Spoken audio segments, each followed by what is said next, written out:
अस्सलाम वालेकुम तलबा। आप लोग ने जैसा कहा था कि सर प्रेजेंटेशन अपलोड कर दें एल्डिहाइड कीटोन की, तो मैं दोबारा इसको जो है वो प्रेजेंटेशन बना के इसकी अपलोड कर रहा हूँ। तो प्लीज़ आप लोग इसको सुनें, और जो भी आपको चीज़ समझ में नहीं आती मुझे, आप क्वेश्चन आंसर मुझसे कर सकते हैं। दूसरी अहम बात यह है कि आप लोग मैकमेरी की जो बुक है फंडामेंटल्स ऑफ ऑर्गेनिक केमिस्ट्री, उसका 7th एडिशन वो आप लोग डाउनलोड कर लें, और ये प्रेजेंटेशन उसी से बनाई गई है।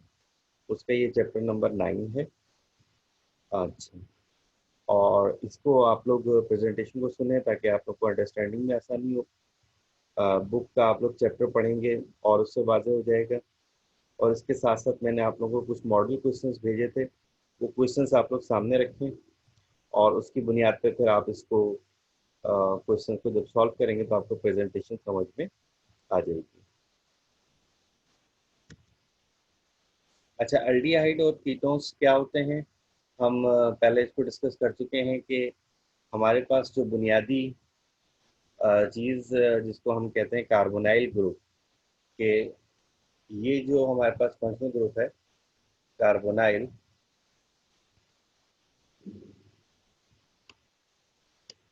सी डबल बॉन्ड ओ, ये जो कार्बोनाइल ग्रुप है इसमें दोनों तरफ अब कार्बन की दो वैलेंसी फ्री है, और इन दो वैलेंसी पर जैसे जैसे मुख्तलिफ ग्रुप लगते हैं तो हमारे पास मुख्तलिफ ग्रुप बनते हैं। इसमें दो अहम, और इसके जो शुरू के ग्रुप हैं एल्डिहाइड और कीटोन। अब कार्बोनाइल के अगर एक तरफ हाइड्रोजन लग जाए और इस तरफ अल्काइल ग्रुप लग जाए तो ये एल्डिहाइड कहलाता है, और अगर इसी कार्बोनाइल के दोनों तरफ आर ग्रुप यानी कार्बन लग जाए, अल्काइल ग्रुप लग जाए, तो ये कीटोन कहलाता है। और ये जो एल्डिहाइड और कीटोन हैं ये दोनों कुदरती तौर पर पाए जाने वाले कंपाउंड्स में भी हमें मिलते हैं, बहुत ज़्यादा तादाद में पाए जाते हैं। और इसकी वजह से एल्डिहाइड और कीटोन की वजह से जो मॉलिक्यूल की प्रॉपर्टीज़ हैं वो असरअंदाज होती हैं, और इस तरह ये मॉलिक्यूल हम ये कह सकते हैं कि इंसानी जिस्म पर या जानदारों पर इनके मुख्तलिफ असरात होते हैं, मुख्तलिफ इफ़ेक्ट्स ये रखते हैं, जिसकी वजह से हम मुख्तलिफ बीमारियों का इलाज भी कर सकते हैं। जैसे आपके सामने कंपाउंड है पायरिडॉक्सल फॉस्फेट, एक कंपाउंड है, इसमें फंक्शनल ग्रुप है एल्डिहाइड। अब आप गौर से देखें तो ये फंक्शनल ग्रुप है एल्डिहाइड। इसी तरह हाइड्रोकॉर्टिजोन एक कंपाउंड है, ये भी बायोलॉजिकल एक्टिविटीज रखता है, और इसके अंदर कीटोन कंपाउंड है। जैसे अगर आप इसको देखें तो ये हमारे पास एक फंक्शनल ग्रुप कीटोन इसमें यहाँ पर है, एक फंक्शनल ग्रुप कीटोन यहाँ पर है, तो इसमें दोनों ग्रुप्स मौजूद हैं।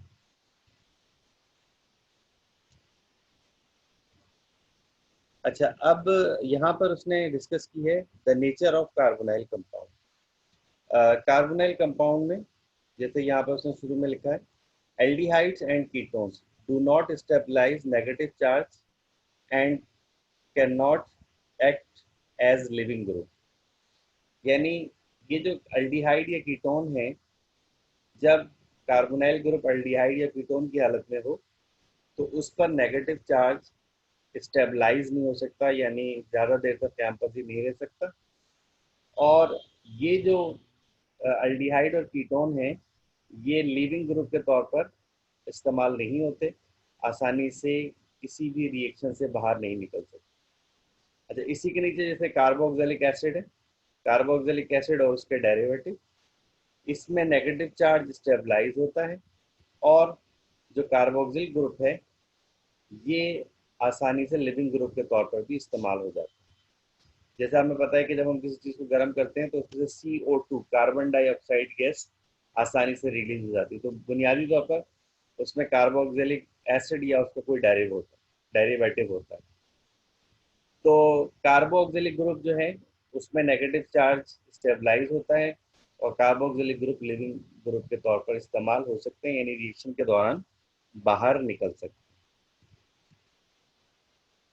अब जैसे आप यहाँ पर देखें मुख्तलिफ कार्बोनाइल ग्रुप के कंपाउंड जिसमें एल्डिहाइड और कीटोन को अलग अलग वादे करके दिखाया गया है। कि कार्बोनाइल की एक तरफ R और एक तरफ H एल्डिहाइड, और अगर दोनों तरफ अल्काइल ग्रुप हो तो कीटोन। अच्छा, दोनों अल्काइल ग्रुप सेम भी हो सकते हैं और डिफरेंट भी हो सकते हैं। अब ये जो बाकी फंक्शनल ग्रुप हैं, जैसे अगर OH लग जाएगा तो कार्बोक्सिलिक एसिड, हैलोजन लग जाएगा तो एसिड हैलाइड, OR लग जाएगा तो ईस्टर, थायो ईस्टर। अब ये ऐसे ग्रुप्स हैं जो रिलीज हो सकते हैं, इसलिए उसने लिखा है कि these groups can act as leaving group in nucleophilic substitution reaction. यानी जब न्यूक्लियोफिलिक सब्स्टिट्यूशन रिएक्शन होता है तो ये ग्रुप जो ग्रीन कलर में बने हुए हैं ये रिलीज हो जाते हैं, आसानी से बाहर निकल जाते हैं, इसलिए उसको इसमें कहा है लिविंग ग्रुप। और अगर जैसे कार्बोक्सिलिक एसिड या उसके डेरिवेटिव हो तो ये खुद पूरे ग्रुप के तौर पर भी रिलीज हो सकते हैं, जबकि एल्डिहाइड और कीटोन में ऐसी पॉसिबिलिटी नहीं है। अच्छा, अब इसका इलेक्ट्रॉनिक स्ट्रक्चर अगर हम देखें, कार्बोनाइल का इलेक्ट्रॉनिक स्ट्रक्चर, तो जैसे कि कार्बन और ऑक्सीजन, इसमें एक तो ये सिग्मा बॉन्ड है जो एक एक बॉन्ड मिलकर सिग्मा बना ले, और एक एक बॉन्ड इलेक्ट्रॉन जो है, यानी एक इलेक्ट्रॉन ऑक्सीजन का और एक इलेक्ट्रॉन कार्बन का, इन्होंने मिलकर सिग्मा बॉन्ड बना लिया।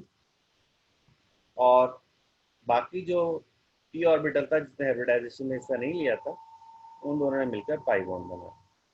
और ये जो दो लॉन पेयर हैं, ये दो लॉन पेयर ऑक्सीजन के हैं, और हमें पता है कि ऑक्सीजन के पास दो एक्स्ट्रा लॉन पेयर होते हैं।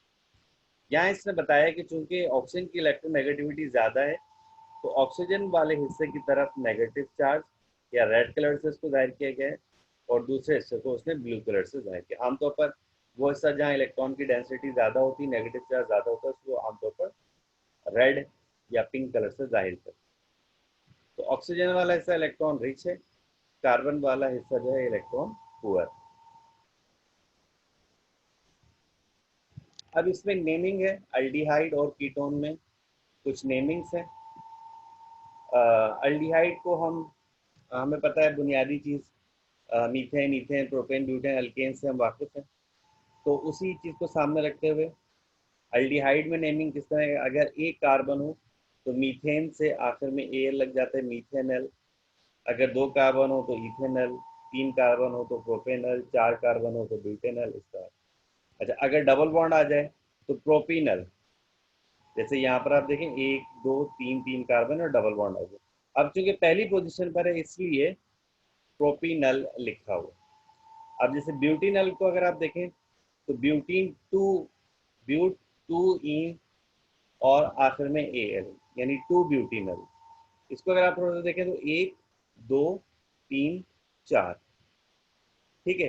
तो अब इसमें पॉसिबिलिटी सेकंड कार्बन, अब इसमें एक और हो सकता है कि ये डबल बॉन्ड यहाँ पर आ जाए तो थर्ड पोजीशन पे चला जाता है, तो टू ब्यूटीनल भी हो सकता है और थ्री ब्यूटीनल भी हो सकता है।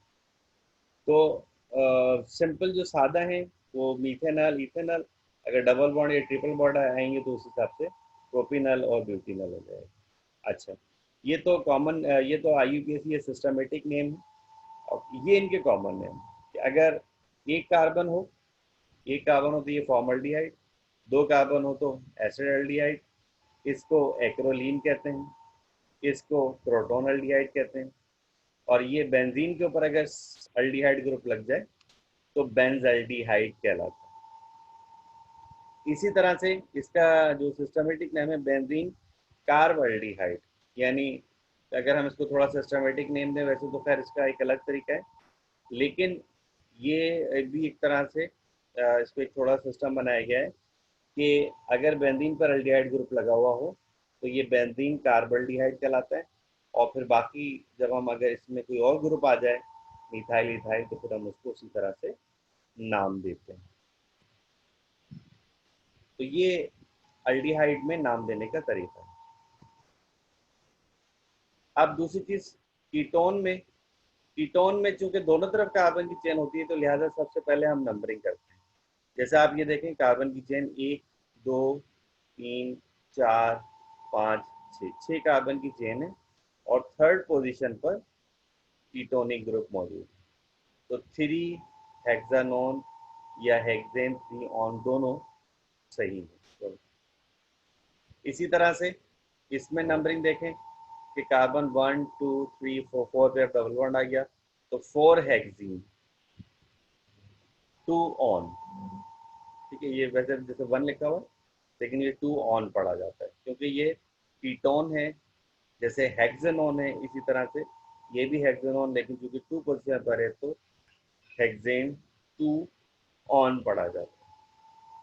अच्छा, इसी तरह से इसने इसको थोड़ा डिफरेंट स्टाइल, यानी हेक्स 4 इन, यानी 6 कार्बन की चेन हेक्स, 4 इन, 4 पर डबल बॉन्ड, और 2 ऑन, 2 पोजीशन पर कीटोनिक ग्रुप।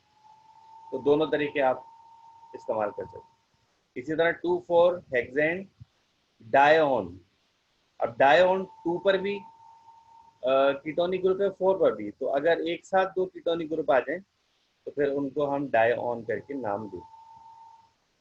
तो आप इसकी एग्जांपल्स मैकमेरी की बुक, जो मैंने शुरू में आपको कहा था, मैकमेरी की बुक में आप शुरू की एग्जांपल्स देख सकते हैं। उसमें और मजीद एग्जांपल्स भी हैं, और भी कोई भी आप बुक देख सकते हैं। तो यहाँ कुछ मैंने समझाने के लिए कि जिसकी मदद से हम इसको अल्डी कीटोन्स को नाम दे सकते हैं, कुछ एग्जांपल्स मैंने डिस्कस। इसी तरह से कुछ कॉमन नेम, कुछ कॉमन कंपाउंड्स कीटोन के, जैसे अगर आप इसको देखें तो ये प्रोपेनॉन है, 1 2 3, 3 कार्बन की चेन है, तो प्रोपेन, और अब लाजमी रहते है कीटोन बीच में ही होता है, तो प्रोपेनॉन, लेकिन इसका कॉमन नेम है एसीटोन। इसी तरह से एसीटोन में जब एक बेंजीन आ गया तो एसीटोफिनोन हो गया, यानी ये ग्रुप एसीटो रहा और बेंजीन की वजह से ये फिनोन हो गया। इसी तरह से बेंजोफिनोन, अब चूंकि दोनों तरफ बेंजीन आ गया तो फिर बेंजोफिनोन हो गया। तो ये कुछ कॉमन नेम है जो कि आपके ध्यान में रहने चाहिए। इन कंपाउंड्स से हमारा वास्ता पड़ता है, इसलिए इनको जो है हम याद रखेंगे। अच्छा, कीटोन और अल्डिहाइड में मुख्तलिफ सब्स्टिट्यूएंट, मिसाल के तौर पर जैसे आपके सामने CH3 डबल बॉन्ड O अगर लिखा हो तो ये ग्रुप एसिटाइल कहलाता है। खाली CHO लिखा हो, ये ग्रुप फॉर्माइल कहलाता है। C6H5CO हो, ये ग्रुप बेंजोइल कहलाता है। तो ये कुछ कॉमन ग्रुप है जिनके नाम आपको याद होने चाहिए, एसिटाइल, फॉर्माइल और बेंजोइल। अच्छा, इसी तरह से इसमें जैसे उसने दिखाया है कि ये एसिटाइल ग्रुप है, CH3CO, ये फॉर्माइल ग्रुप है, HCO, और ये बेंजोइल ग्रुप है, और ये एक उसने कहा एसाइल ग्रुप, एक जर्नल उसने इसको एक नाम दे दिया एसाइल ग्रुप। अच्छा, अगर मिसाल के तौर पर अल्डिहाइड या किसी फंक्शनल ग्रुप में बीच में ऑक्सीजन आ जाए, यानी बीच में कीटोनिक ग्रुप आ जाए, तो फिर आमतौर पर ये करते हैं कि बेसिक ग्रुप हमारा दूसरा ग्रुप हो जाता है। जैसे यहाँ पर अल्डिहाइड, ये अल्डिहाइड फंक्शनल ग्रुप है और ये कीटोन फंक्शनल ग्रुप है, अब दोनों एक साथ मौजूद है। तो नंबरिंग हम यहाँ से करेंगे 1 2 3 4 5 6। अब 1 पोजीशन पर अल्डिहाइड, आपको पता है हमेशा 1 पोजीशन पर अल्डिहाइड होता है, तो लिहाजा हमें इसकी नंबरिंग नहीं करना होगी। अब 3 पोजीशन पर कीटोन है, अब ये हो गया 3 पे ऑक्सीजन है तो ये हो गया 3 ऑक्सो, क्या हो गया 3 ऑक्सो, और 6 कार्बन की चेन है तो हेक्सेन, और अल्डिहाइड की वजह से ये हो गया Al आ गया, तो 3 ऑक्सो हेक्सेन। ध्यान में रखिएगा कि अगर कीटोन बीच में कहीं आ रहा हो और कोई बीच में फंक्शनल ग्रुप आ जाए और हम कीटोन को उस फंक्शनल ग्रुप में शामिल ना कर पा रहे हैं, तो फिर जो कीटोन या जिस कार्बन पर ऑक्सीजन लगा होता है उसकी पोजीशन बताते हुए उसको हम क्या पढ़ते हैं, ऑक्सो पढ़ते हैं। तो यहाँ पे इसका नोमेनक्लेचर है, नोमेनक्लेचर आप कंप्लीट हो जाता है। ये मैं प्रेजेंटेशन यहाँ पर मुकम्मल कर रहा हूँ। आप लोग इसको ज़रा देखें, नोमेनक्लेचर अल्डिहाइड कीटोन एग्जांपल्स मौजूद हैं, किसी और भी आप एग्जांपल देख सकते हैं। तो आप लोग इसको ज़रा अच्छी तरह एग्जांपल्स देखिएगा और इसका प्रैक्टिस कीजिएगा, इंशाल्लाह आप लोगों को ये चीज़ समझ में आ जाएगी।